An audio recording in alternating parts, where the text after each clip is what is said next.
Otakuology podcast with Otaku Mike and Jin Graves.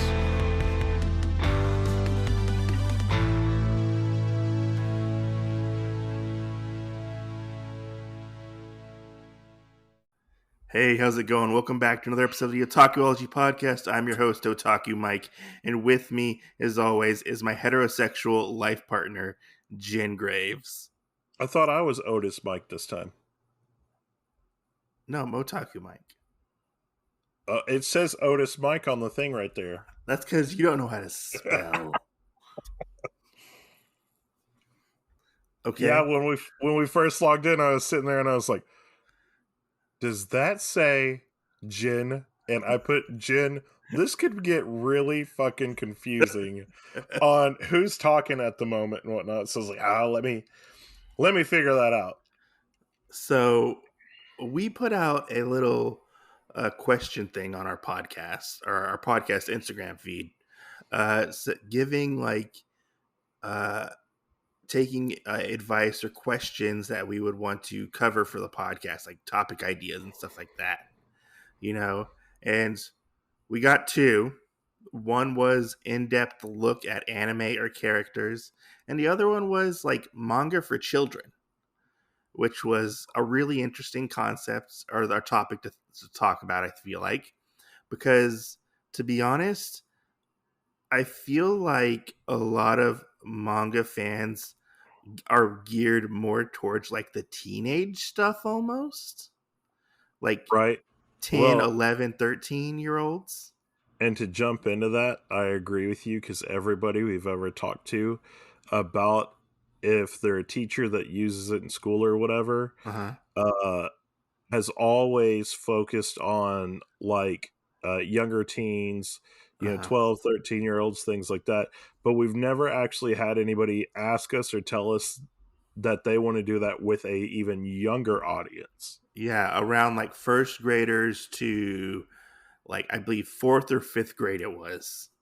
Yeah. So, so I feel like it's a really very much an age demographic that doesn't get touched on, especially when it comes to like, I want to say like maybe like manga in schools, because, there's certain things like kids that age can like look in or read at, and I have to say, hey, there's what? even some kids that read better than you and me. That's true. That is so true. That is so true. I'm not gonna lie. That you're not wrong about that. But to look, and because a lot of the ones are like, oh, go with Shonen Jump stuff.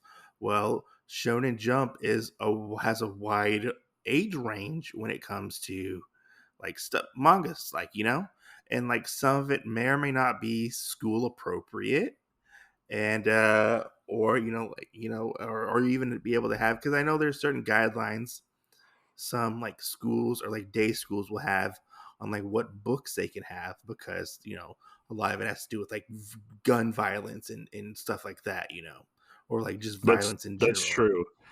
And it's really funny, especially us getting this topic now, because I had two different things pop up on Instagrams that were stories, and one of them being geared towards a book about school shooting, and the author wrote a letter to the school to say, hey, this is actually why it needs to be in the school. Yeah. When everybody else tried not to. And then there was another one where a student got up because I think what the premise is it was an LGBTQ book. Yeah. But it was in like a school for 5th grade and younger, and the boy got up and actually was reading an excerpt out of it, and they were talking about like fucking and all this other stuff. And oh yeah, really? Yeah. So I guess somebody was trying to do the right thing and put an LGBTQ book in the library for the kids for that stuff. Which it's not wrong. I mean, there's a bunch of like LGBTQ manga out there and whatnot, Right. Well, these were regular books, but yeah. The problem lied in is that for 5th graders and lower and whatnot, they had a book that was basically talking about sex and everything. So for like somebody maybe like who's teenage level. right, And and we're looking at and stuff that's for and fifth so grade. listening to that. Well, I mean, young kids, you know. Yeah, young Um, kids. Yeah. so listening to that really kind of also made me think earlier, especially when you brought this topic to me about manga, Mm-hmm. that it would be good to actually kite people in a certain way because, you know, like in schools, it's like, oh yeah, well, we don't have very many like yaoi related books, Mm-hmm. so let's throw in BL, and it always goes towards sex, you know.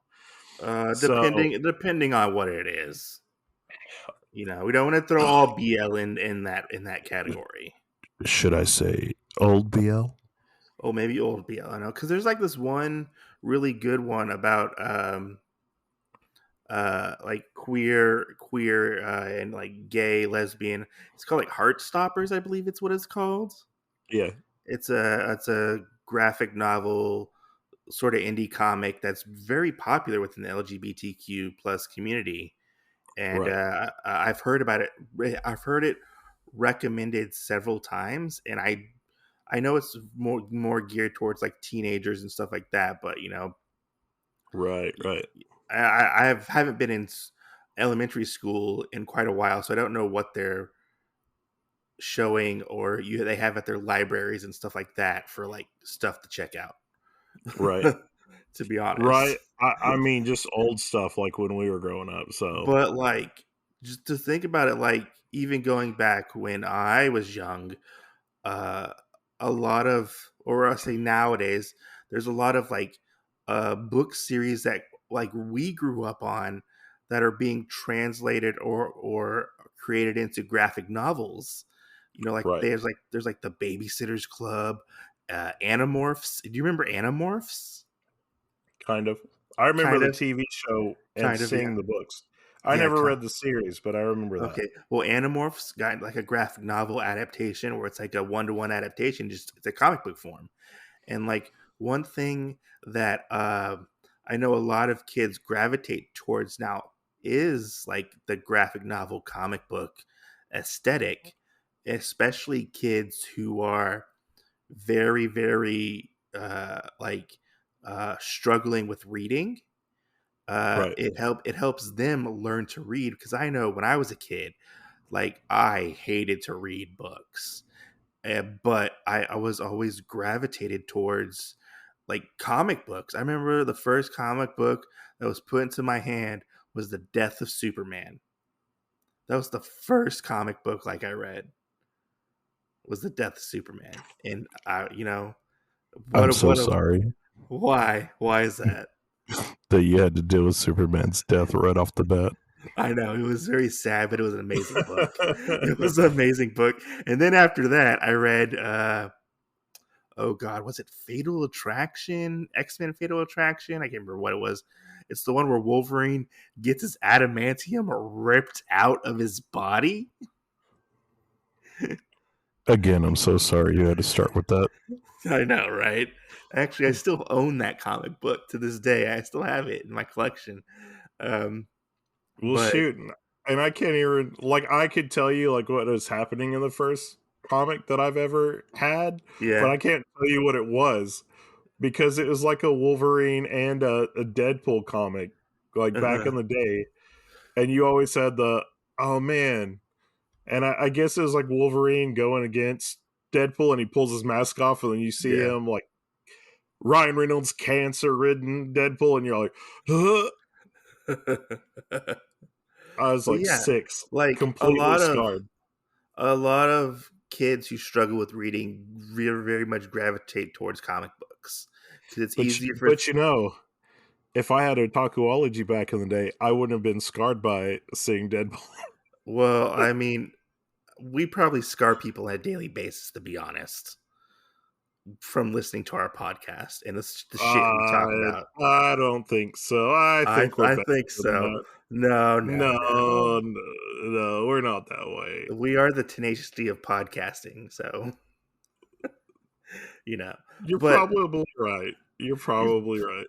but like I do know that comic books and manga do help people when it comes to struggling to read or learn how to read, because they're a lot more visually inclined, I guess you could say, um, to instead of like more like the mental, like imagining stuff. They're like more Right. visually, like they can see it and stuff like that. Well, it might get kids into wanting to write or Yeah. into art and stuff as well. So I mean, I will tell you a story. Remind me later. Oh, actually, I'll tell it right now. So, I had bought wait, boop, boop. It's the what? Mike's Past Happy Hour. My Mike's Past Happy Hour. Yes. Mike's So I Past Happy Hour. I had bought so everybody knows I love me some Usagi Yojimbo, and I bought this graphic novel called Chibi Usagi, which is like chibi versions of like the Usagi Yojimbo characters. I think I'm Eh, gonna have to log out on that. why? I was not expecting this to go into a chibi format. Well, just go with it, okay? It's a cute story. It's a cute like Okay. graphic novel. It's fun. Stan Sakai and his wife. Stan Sakai wrote it, and I believe his wife illustrated it. So it's like a team effort.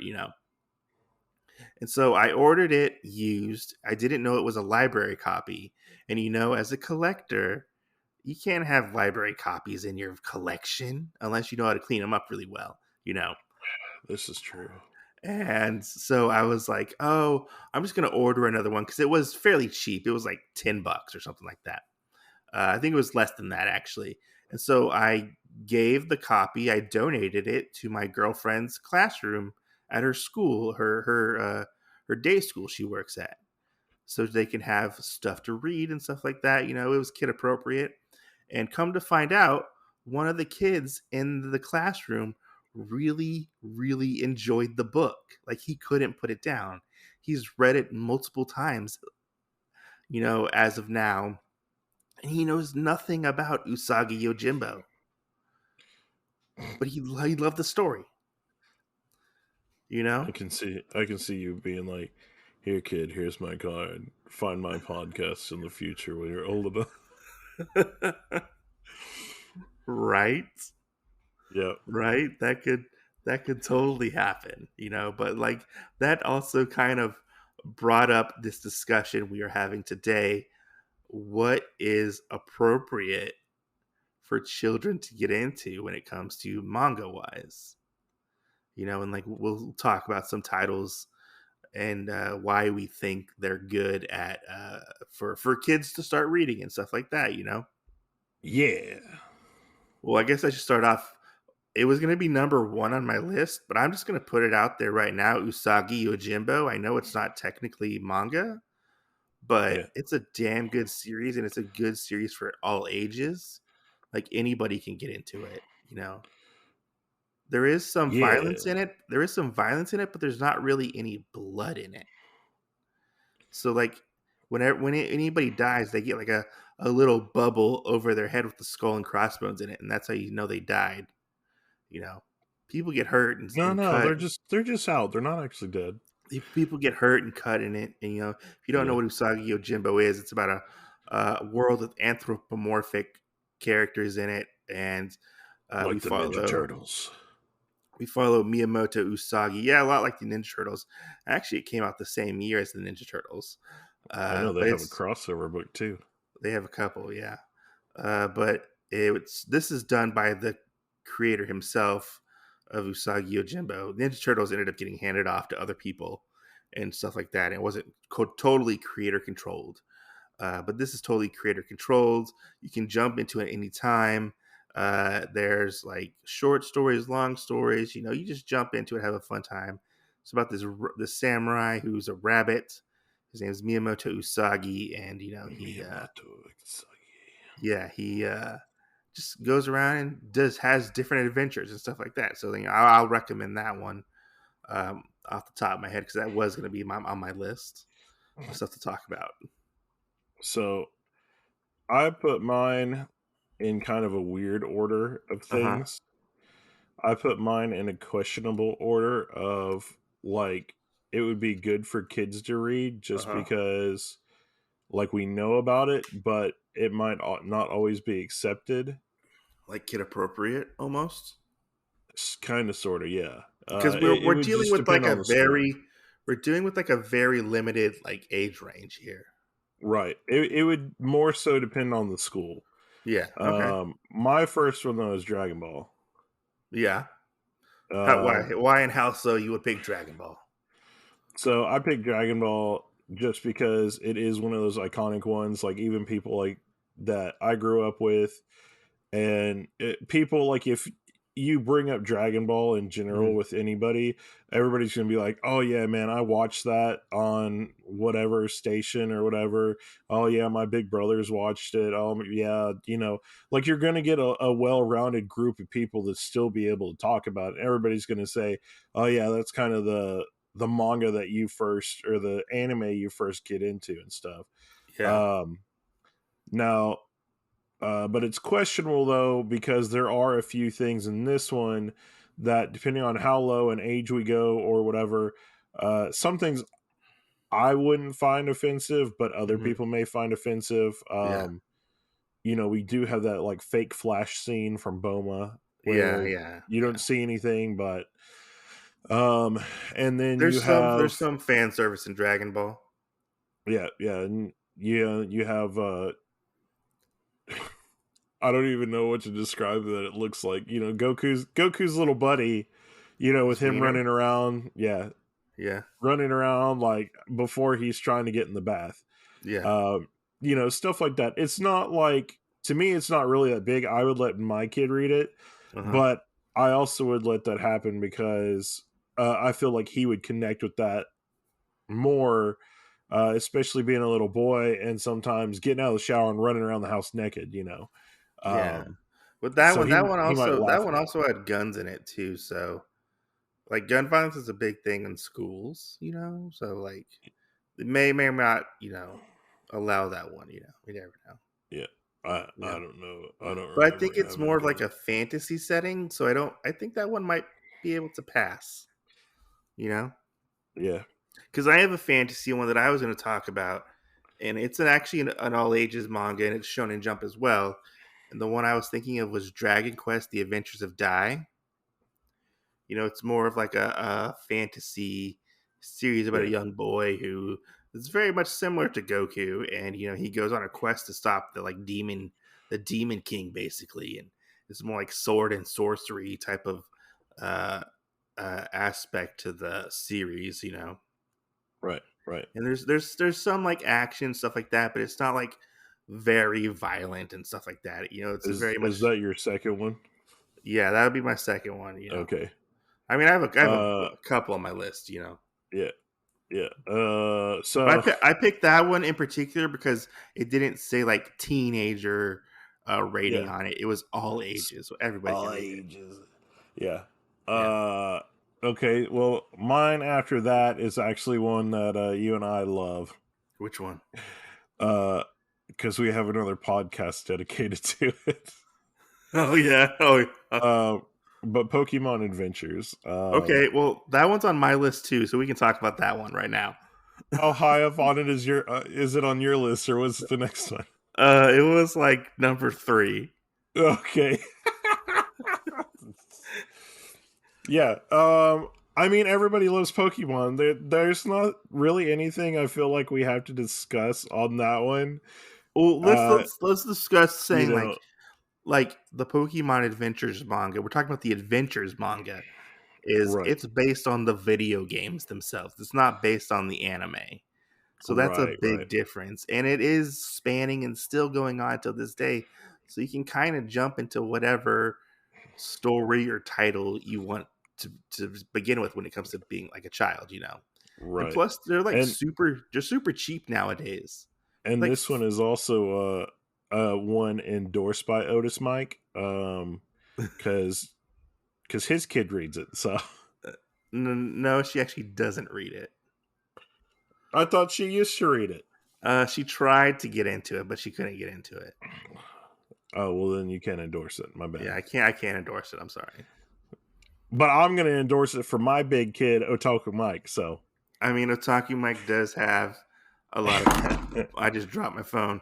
A lot of Pokemon manga, which I feel like the Pokemon manga, if it does get like a bad rap to an extent because of the anime, like people overlook it because like, oh, maybe it's based on the anime. No, it's not based on the anime. You know, Right, right, there is some adult stuff in it, but it's heavily edited right. in it, or adult scenarios, but it is edited, so you don't have to worry about anything like that. You know. It right. It's one of the ones. And if you listen to the Pokemon podcast, gotta read them all. Guilty pleasure thrown out there. Um, then you can know about some of that, and we have talked about it before. And I think it's been edited 4 different times.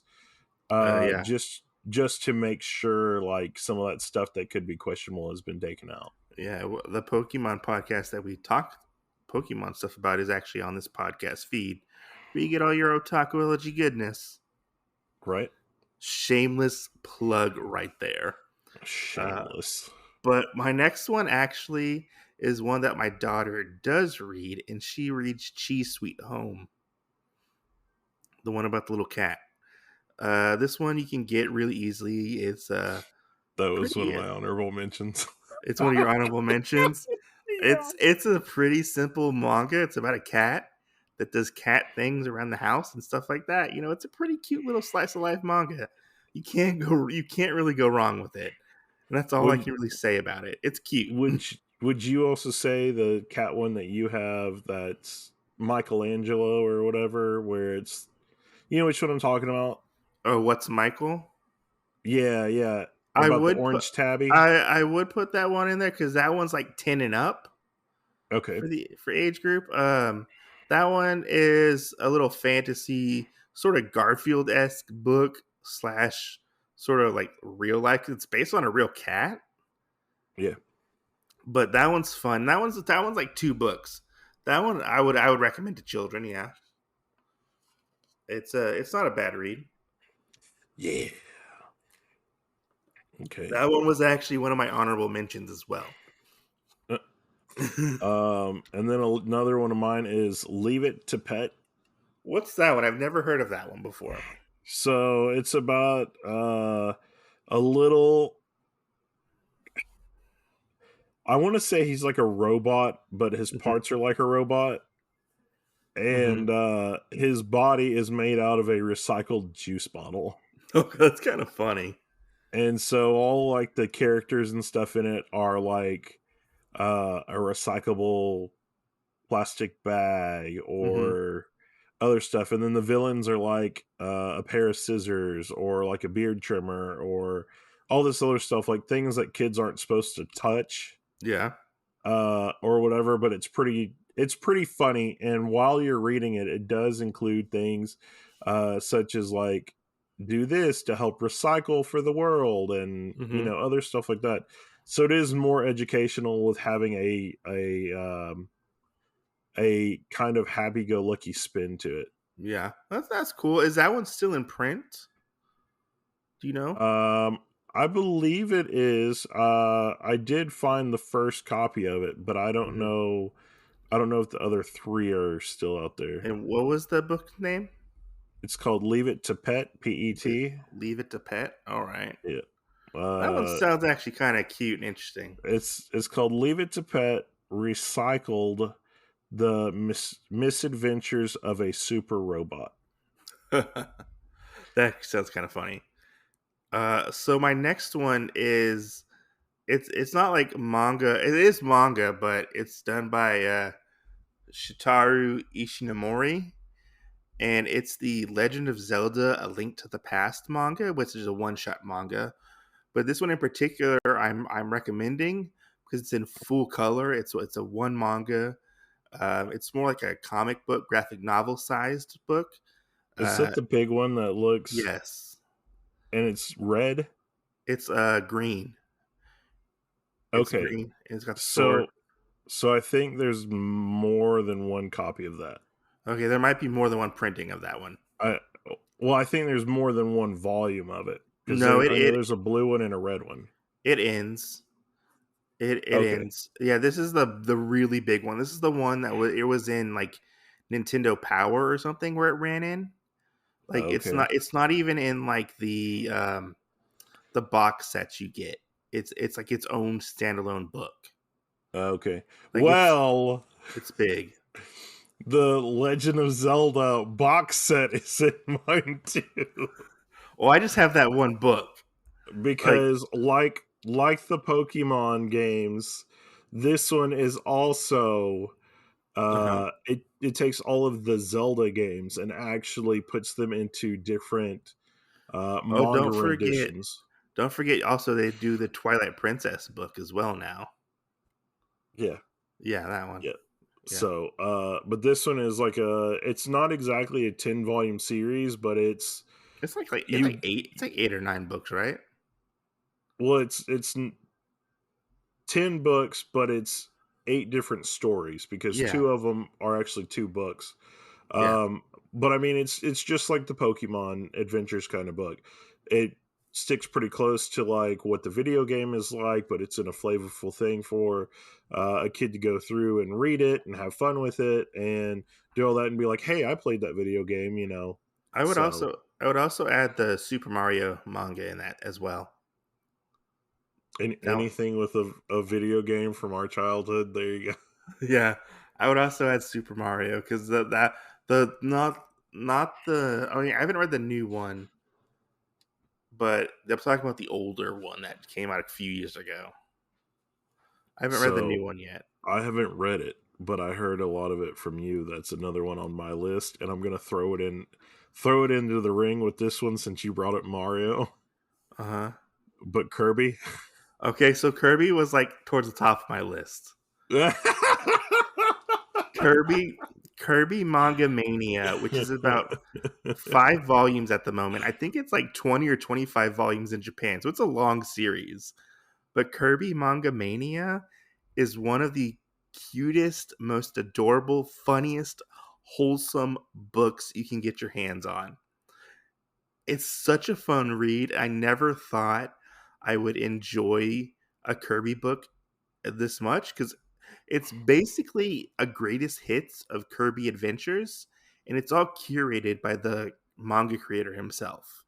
He picked every chapter is basically a short story in the Kirby books. And so you get multiple short stories from Kirby. They're not necessarily canon, all of them. Like I don't know if they don't really all fit together. They're just short Right. stories. But it's fun because he has like little like liner notes and stuff like that, to where like he's like, oh, this is why I did this or this is why I did that, stuff like that, and whatnot, you know. But it's a fun little book, you Yeah. know. But I do recommend Kirby a lot. Kirby is a lot of fun. That's I funny. can Yeah. yeah. Yeah, because I like I said, I had it on my list because you. Oh yeah. Yeah.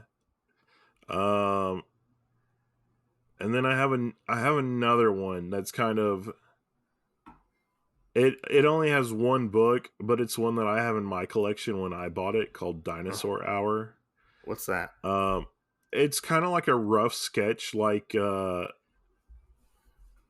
if you just were trying to like draw something for a kid real fast like a dinosaur or Hmm. whatever, and it actually kind of plays out like a little bit of a Jurassic storyline. It really reminds me of another one that you and I like, which is Gone. Oh um yes. but it's not as in depth as that, you know. And Yeah. the drawing for it actually looks almost like a kid did it. Well, that sounds really cool. Yeah. Can we So talk about so can we talk about Gone, which is GON? God, yeah, that's one that's on my list. But that one is probably, well, what did we used to call it? The fastest manga you would ever read, yeah, because Gone has no words in it whatsoever. It's literally just like pictures, and yes, that's how you read the book. and it's like what, like Yes. 7 or 8 volumes. I think Gone went out of print because Gone is hard to find at the moment. I think so too. Either that or we talked it up so much that we can't see it anymore. Because I had Gone and I got rid of it, and I have like seller's remorse Yeah. selling it because I kind of miss it in my collection. It was one of those little quirky manga where it was about a little dinosaur in North America who was kind of a jerk, but like kind of the savior of like the little woodland creatures and whatnot. Right. It was just a cute, fun book. Well, and the other funny thing is there was a TV show made off of it That too is that you true, and could. he was in the Tekken video game at one point. Really? I Yeah, didn't know that one. he's that unlockable character in Tekken 3. That's crazy. He has Okay. he has little boxing gloves, Yeah, and one of his special moves is he farts. that's funny. Yeah. Yeah. He does do that. Yeah. So one of my other ones that's a plug. Uh-huh. It's a plug. It's a big plug. And I had to throw it in there just because as a kid it was one of the ones that I would have loved to come out, and I really hate that. Like my dad kind of sort of knew about it, but he wasn't really big into it, so Hmm. I didn't actually find it till later on in life. But Yeah. Astro Boy. Oh yeah, I would totally recommend Astro Boy. Like Astro Boy is just a fun book. And it's still in print, I think, so it might be easy to find. You get those Right? you get those big omnibuses of Astro Boy, Yeah, you know? yeah. So I mean it's not Um, and another one I have written down beside Astro Boy is shoot.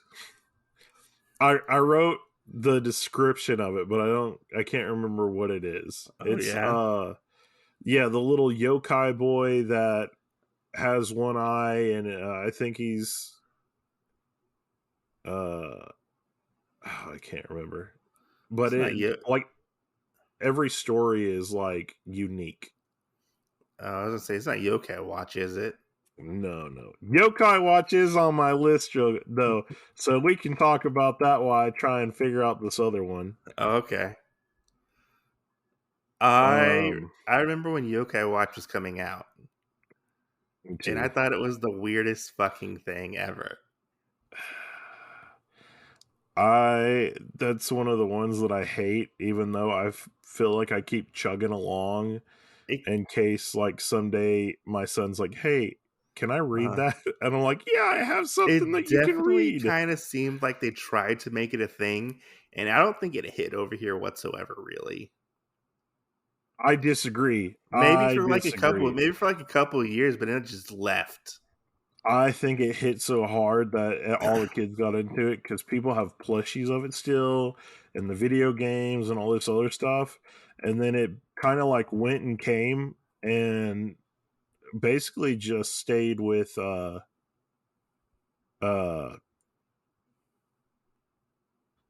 with the What? manga, So it kind of Oh, like was here and then disappeared.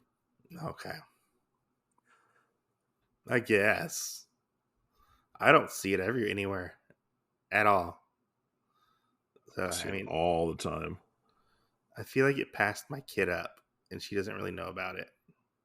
It probably did. Like, because I feel like everybody around where I live at was all like, oh my gosh, I have to get everything for it, Yeah, it's the best, we yeah, need it. And you're like, please no, you don't need that. Okay, yeah. I found the kid's name, the yokai kid. Okay, Kitaro. Kitaru. Yeah. What's that? Gigi no Kitaro. Oh, okay. I've never read that one. Uh, I have it, even though I haven't talked about it in forever. That's why I forgot what his name is. Yeah. Um, but he's a little yokai detective boy that Uh-huh. one of his parents died, and he ended up becoming born, and so he's like half human, half yokai. Yeah. Um, and his dad actually got killed, and now he's a uh, but he kind of got reincarnated as a little eyeball. Um, Oh, because Kitaro has one eye, but you don't know because of how his hair's combed over yeah, all the time. But he's really got a fun aspect like Goku to him.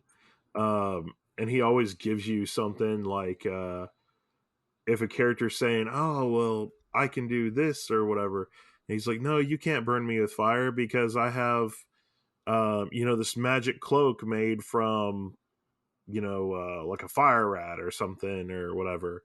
Or like magic shoes, like there's always yeah. something that happens and he always gets out of it because he's supposed to be the best yokai detective in the world. Mm-hmm. So it's a really good one that I actually really enjoy, and I'm still waiting for them to have more come out over here. I think right now they have 7 books, but each one is standalone, and there's not really an order to read them, so it doesn't matter. Um, Yeah. I would say after you read the first one. Hmm. Okay, that sounds kind of interesting. I have to look that one up. Is that one in print? Yes. Okay. Okay. I think that one, the parts of it are still coming out. Okay. That's cool. Yeah, Well, that is cool. Well, I think this is a good place to wrap up this conversation unless you have any more honorable mentions. I do. You do? Okay. What do you got? Yokai Watch. Okay, watch. Uh, no, I have old ones that are basically stuff like we grew up with. Yeah. Yeah, basically like the Kingdom Hearts manga, the Beyblade manga, stuff like that. Like all the other stuff, I just have it written down as Oh, that's gonna sound you know weird. what I thought of? Like the Disney manga. There's the one. It's called like Samurai and Stitch, which is So pretty I have fun. I have that on my list too, but I don't Yeah. have that one. I just have Disney manga. Oh, okay. Yeah. There's a bunch of like Disney manga out there with like the Disney princesses and stuff like that. Yeah, You yeah. know. But So I have that. I remember Um, seeing the other day. I think it's coming out recently. Was the Samurai and Stitch manga from yeah, Disney? yeah. Yeah. I mean, there's a bunch. That's why, like, I knew there were a couple different ones here and there. And that's why I just wrote down Disney manga because I knew that, like, we could sit here and list off the 20 or so that are out, and then I was like, nah, we'll just put Disney manga down. Yeah. Yeah. Yeah. Um, and then my other little top ones, one of them, and there's stipulations I feel like on these ones because of kind of the subject matter Uh-huh. around it. One of them is Yatsuba. Oh Um, yeah. it's really good, especially for kind of that at home feel and whatnot. But it's Yeah. just about a girl and her dad. Hmm. Um, so I That's the feel one with like the girl in the green hair, right? yeah, yeah. So Yeah. I feel like reading that one as an adult, it's got a different meaning than reading it as a kid. Yeah, I could totally see that. Um, it's just like crazy pervy jokes that are in Disney movies, and you're like, oh, the kid's not going to get that, but I got it. And then my very last one is actually a big one that is near and dear to me, Hmm. which is Sweetness and Lightning. That one might be a little over like kids' heads. I would say that might be teenager esque. Well, the reason why I put it at the very top of my Uh huh. list was uh, because I felt like a kid would be able to read that and kind of understand the journey Uh up huh. until you realize like some of the more adult content of like, oh, well, where's her mom at, and things like Yeah. that. Like as an adult, we would understand what happened to that. True. But the other thing that I felt would really set this one apart from part of the other ones is the fact of you're looking at it from a little girl's point of view and Hmm. learning how to cook. Yeah, I can see that. So that was that was my biggest one because not only is it trying to get them to read and whatnot, but it would be something that they could take home because they have recipes at the end of the chapters Yeah. and things like that for a kid to either try and do by themselves, with a parent watching over them, or for them and their parent to actually do together. So, I would suggest one more, but I would suggest it on like the caveat of what it represents. Yeah. And it represents bullying and the effect of bullying. And you know what I'm talking about already when I say that, don't you? It's a silent voice.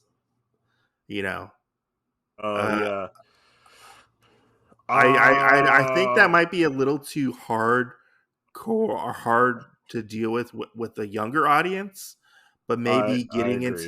maybe getting into that middle school area, maybe then like they could go into like read that, you know, Right. because Yeah. I feel like that's one that a manga everybody should read is Yeah. a silent voice, like most definitely, Yeah. because that does touch on like you know like bullying and like suicide and stuff like that, Right. Right. so it Yeah. has some. I mean, I would put that one at a higher than, younger Yeah, teen, yeah, I know most definitely. but I wouldn't put it that far. Yeah, I would probably say 13, 14 would be good depending on the maturity level of the kid. yeah, no, most Um, definitely. but no, I agree. That is a good one. I think that puts out earlier for kids to read because it is one of those that is more of an eye opener. Yeah, and it Um, also is like a representation of like disabilities and stuff like that, right, right, which we don't normally get in manga. yeah, Well, now we do nowadays, but a couple years ago we yeah, we kind of didn't. right. Yeah, yeah, So, all I would right, add that. Yeah, but you want to say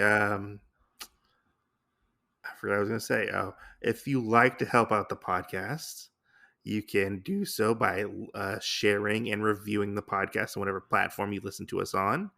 And let us know if you have any manga recommendations for younger children out there. We'll get them out to the people who are asking for these recommendations and whatnot, and we'll catch you guys on the next episode. Please continue to submit episode ideas to us. You can do that on our Instagram or on our email, otakuologypodcast@gmail.com. But yeah, we'll catch you guys on the next episode. And what do we right. say after every episode, Jen? See ya next Tuesday. We'll do that. Thanks for listening.